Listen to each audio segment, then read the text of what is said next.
Welcome back to Pulse Studios, home of 94.7 The Pulse, community radio and Pulse television. This show is produced by Diversitat students and volunteers. So if you'd like to be part of our show as a volunteer, if you're interested in one of our media courses, check out 947pulse.com to find out more.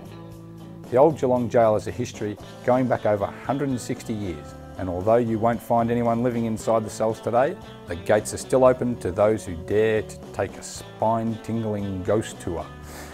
We sent Jane to investigate the sinister, spectacular sightings.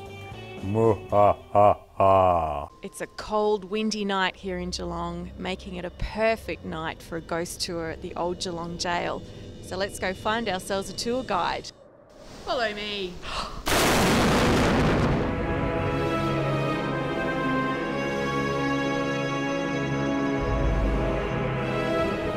Thanks so much for joining us on Pulse Television, Deb. Now tell us, why is the old Geelong Jail so perfect for your ghost tour?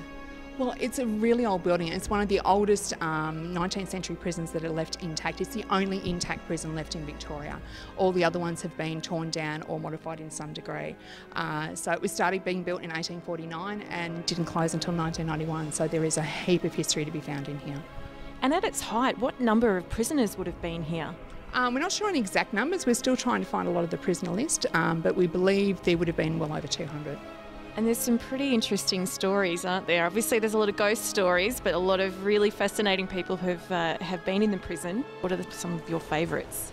Some of my favourites, I love Thomas Menard. So he was the last man that was executed here in 1865. We had 4 prisoners that were executed within the walls of the jail. We have Percy Ramage is a fantastic story. He was here in the early 1900s. A bit of a wild one. That one, he spent a lot of time in the LOP cells, and we've got lots of cases of him attempting suicide and attempting to throw waters off from the top tier and a lot of things like that. So yeah, so they're probably a couple of the main ones. We also had Chopper Reed here in the 1970s. He was here for a little while, and then again in 1980s. And I read that he said he would never want to come back to this prison. So why was this prison just such an awful place to be? Well, it was a very primitive prison, so there's no heating or cooling in any of the cells. They survived with 2 buckets, so we had a bucket full for cold water for drinking, and then we had another bucket which was used as their toilet bucket. And being locked in their cells for so many hours a day, if you had to use your toilet early in the day, then you were stuck in there. And you know, you've got over 100 cells, middle of summer. You know, we have things like dysentery and that sort of stuff happening in the early days. Of course, the smell would have been horrendous in here.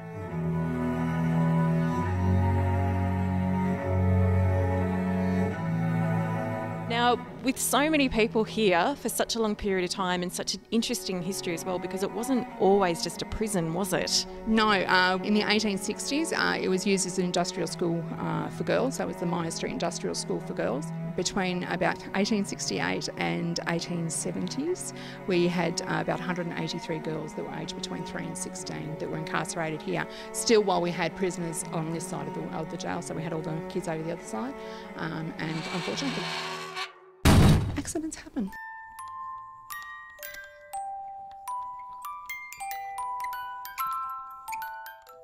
We do have to talk about the ghost stories. There are a lot, and in fact there is a ghost, we believe, here who was one of the young girls. Yes, we believe so. So on the East Wing stairs, we have a number of reports from visitors of seeing a little girl crying on the stairs. So, and when they go to comfort her, of course, she's no longer there.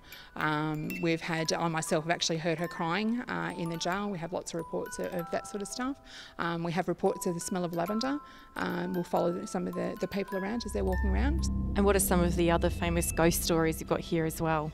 Oh, we have a few. So we have, we believe James Murphy is one of our ghosts here. So he was the 3rd man that was executed here in Geelong. We have a young man by the name of Johnny, who we believe is in the kitchen. We have another one in there that we believe is called, we call him Mr. Nasty. We have a warden who we believe patrols the top tier of the jail in complete in uniform, and he's been captured a number of times. Of course, there's a number of prisoners, and they're just the ones that we can identify. Of course, there's more than enough others, and on our paranormal investigation tours, of course, they pick up lots of different things. So people coming here for a tour, what can they expect? What's going to happen? I see that you're dressed up. I presume that's not what you wear during the day? No, not exactly. So our ghost tours are taken by one of our theatrical historians, so we'll be in costume. And what they'll do is they lead you around to various parts in prison, and we'll go through all the history of the prison, so everything that's happened here.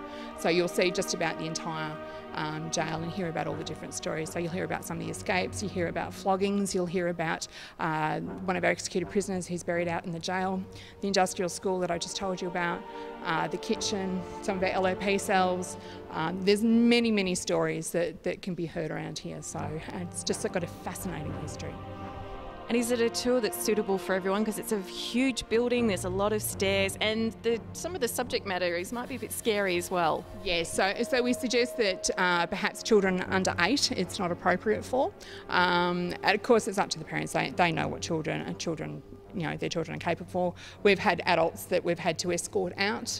We've had, adults that have fainted that we've had to, help outside for a little while to recover.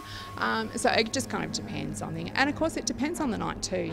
If the spirits want to come and play, they will. If they don't want to, they won't.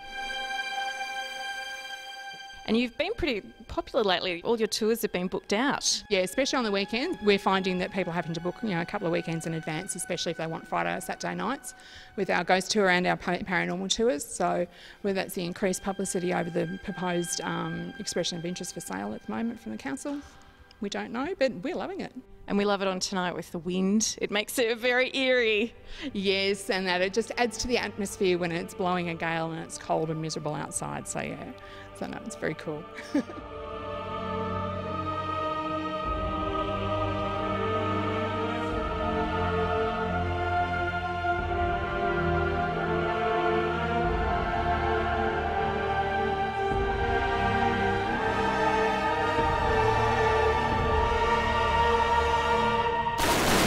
You've had a bit of a ghost experience, we think. Can you just explain what happened? Yeah, I was standing up near the gallows up there. I looked back into the cell because I felt something press up against my legs, and I looked at Whitney and she'd felt the same thing. Yeah, it was on the back of our cars. What was the feeling? It was just someone pushing our legs forward. Yeah. Pressure on your calves. That was it. It's kind of like your knees just buckling, and yeah, it was a bit weird. So was it scary initially, or you were just more surprised? Scary. Yeah.